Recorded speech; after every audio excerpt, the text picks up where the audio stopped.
नमस्कार, बहुत बहुत स्वागत है आप सभी का हमारे इस भाई दूज पर केंद्रित विशेष कार्यक्रम में।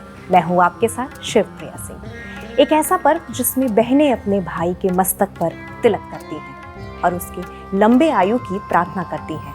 आज इस कार्यक्रम में हम आपको ये बताएंगे कि इस बार ये जो भाई दूज का पर्व है क्या कुछ विशेष संयोग लेकर आया है, कौन से वो मंत्र हैं जिसका बहनों को ध्यान रखना है, क्योंकि जब वो अपने भाई के मस्तक पर तिलक करेंगी तो कौन सी वो बातें हैं, कौन सा वो मुहूर्त है जो उनको ध्यान रखना है। ऐसी बहुत सी बातें हैं जो हम आपको बताएंगे, जो आपके भाई की आयु की वृद्धि करेगा और उनके स्वास्थ्य को हमेशा अच्छा रखेगा। आइए पूरी जानकारी देने के लिए हमारे साथ मौजूद हैं आचार्य पुष्पेंद्र शास्त्री जी।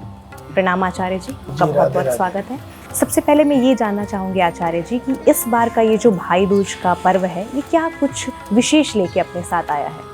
जी, आपने बहुत अच्छा प्रश्न किया है। इस बार जो भाई दूज है, हर बार आपने देखा होगा दीपावली के बाद गोवर्धन और उसके बाद भाई दूज आता था, लेकिन इस बार एक दिन का बीच में गैप लग गया। लेकिन दूज जो भाई दूज है वो अपने यथा स्थान पर है। अब उसको विशेष रूप से क्यों आया कि मनाते हैं, इसका मेन कारण क्या है कि एक समय भगवान सूर्यदेव की पत्नी, उनका नाम है संज्ञा। अब संज्ञा जो सूर्यदेव की पत्नी है, उनकी दो संतानें थी, एक पुत्र और एक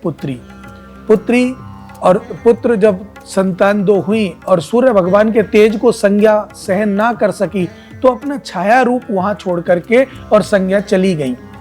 अब पुत्र में जो यम है वो सूर्यदेव का पुत्र है। अब यम को उनकी बहन जब बुलाती थी तो वो नहीं आ जाते, क्योंकि व्यस्तता था, अधिक व्यस्त होने के कारण नहीं जाते। उनको बड़ी परेशानी होती थी, मेरा भाई मेरे पास नहीं आता। लेकिन एक दिन ऐसा संयोग बना कि वो अचानक से अपनी बहन के पास पहुंच गए। अब जब अचानक बहन के पास पहुंचे तो बहन को बड़ा अच्छा लगा। सभी को बुलाया, बुलाने के बाद पूरी मेहमानी उनकी की, अच्छे अच्छे पकवान बनवाए, अच्छा भोजन, आसन, सब कुछ विधिवत दिया। अब विधिवत जब दे दिया तो उन्होंने अपने भाई को भोजन कराने के बाद तिलक लगाया। तिलक लगाने के बाद यम प्रसन्न हो गए। अब यमराज जब प्रसन्न हुए तो उन्होंने कहा, बहन वरदान मांग लो, क्या चाहिए आपको?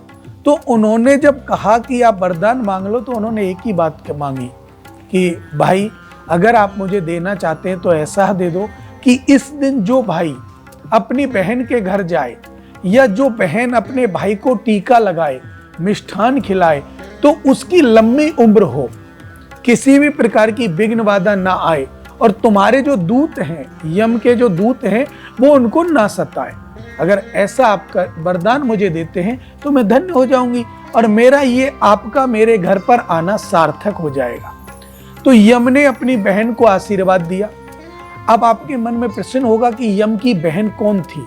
यम की बहन थी यमुना जी, जो यमुना नदी है, ये यम की बहन है। अब यमुना नदी से जब उन्होंने कहा, बहन जैसा आप कहती हो वैसा ही होगा, कोई परेशानी नहीं होगी, तो इस दिन अगर कोई भाई यमुना नदी में स्नान करके अपनी बहन के पास जाता है और टीका लगवाता है तो यम के दूत उसके पास कभी नहीं आते, उसकी दीर्घायु हो जाती है और अंत समय भी उसको भगवान के पार्षद लेने आते हैं, यम के दूत लेने नहीं आते। तो इसके लिए तब से ये हम भाई दूज का त्योहार मनाने लगे हैं और इस समय जो भाई दूज का त्योहार है बहुत ही श्रेष्ठ है, क्योंकि द्वितीया तिथि के उदया तिथि में मनाया जा रहा है। कभी कभी क्या होता है, तिथि का उदय दूसरी तिथि में होता है, सूर्य उदय, और अस्त दूसरी तिथि में होता है, लेकिन इस समय उदया तिथि में ही सूर्य उदय हो रहा है। इसके कारण और सूर्य दोनों का पिता होने के कारण, उदया तिथि में मनाने के कारण जो भी बहन अपने भाई को रक्षा सूत्र बांधेगी, तिलक लगाएगी, कुमकुम से, हल्दी से नहीं कुमकुम से लगाएगी, चावल अक्षत लगाएगी और मिष्ठान यथाशक्ति उन्हें प्रारंभ अपने हिसाब से खिलाएगी और भाई प्रसन्न हो।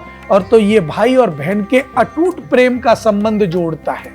भाई और बहन के अटूट प्रेम संबंध जुड़ेंगे, आपसी इतना प्रेम होगा भाई बहन का कि बहुत ही अच्छा। और इसी के सानिध्य में बहन भाई की लंबी उम्र की कामना करते हुए भाई दूज का व्रत, भाई दूज का पारायण भी करेगी और उसके साथ उनका जीवन सफल होता है। जी आचार्य जी, ये तो बात हो गई इसके महत्व के बारे में।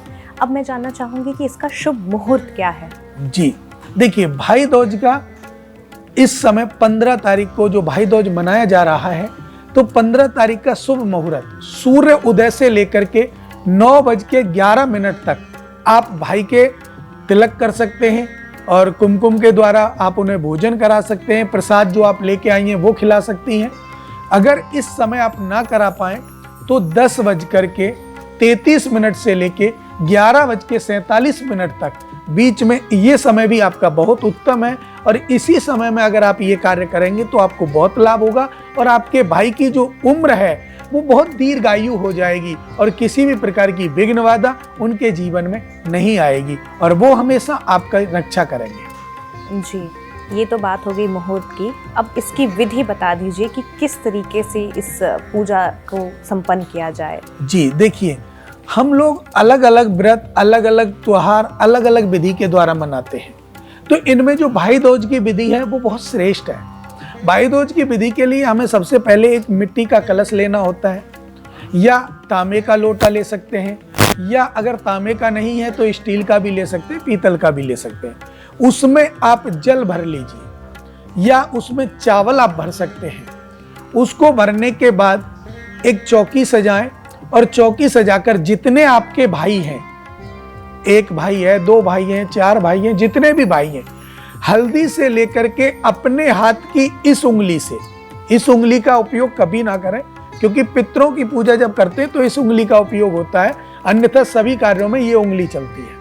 तो इस उंगली से आप अपने भाइयों का बंधन ऐसे बनाएं, अपनी ही कलाई पे हल्दी से बनाएं और 2 भाई, 1 भाई, 4 भाई, 6 भाई, जितने भी हैं उतना आप बनाएं। बनाने के बाद जो कथा मैंने अभी आपको बताई थी, अपने ही हाथ में बहन भाई के निमित्त अपने ही हाथ में लगाएं। जी। और उसके बाद जिस कथा को मैंने अभी बताया था कि सूर्य भगवान के पुत्र यम और उनकी पुत्री यमुना थी और इनकी माता संज्ञा थी, तो ये कथा, इस कथा को विस्तार रूप से आप सुने। और माता यमुना जी की अगर प्रतिमा आपके पास है तो वो आप रख सकते हैं, नहीं है थोड़ा सा जल आप अपने पास रखें, उसमें यमुना जल मिला या गंगा जल मिला करके आप उसे यमुना जी का मान करके उसकी पूजा करें। यमराज की प्रतिमा आप किसी के यहाँ नहीं होती, लेकिन यमराज के निमित्त आप थोड़े से चावल के पुंज रख सकते हैं, जिससे कि ये हमारा यम है, अर्थात भाई बहन का प्रेम। वहाँ भाई से बहन पूजा कर रही है, यहाँ आप अपने भाई की पूजा कर रही हैं, तो उनका पूजन कराएं, फिर आप अपने भाइयों का पूजन करें।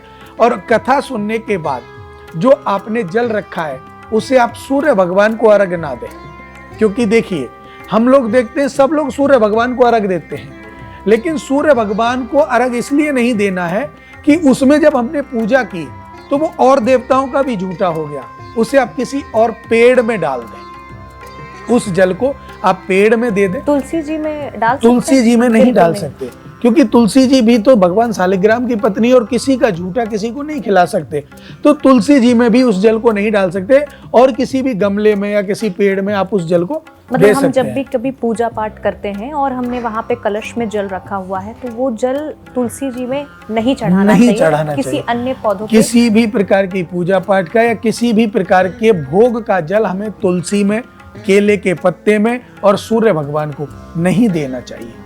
ये हमें अलग किसी पेड़ में देना चाहिए, किसी गमले में देना चाहिए, क्योंकि ये हमारे सभी का झूठा हो जाता है। हमारे जो देवता हैं जिनकी हम पूजा कर रहे हैं उनका झूठा है, तो हम किसी को स्पेशली उसको नहीं पिला सकते।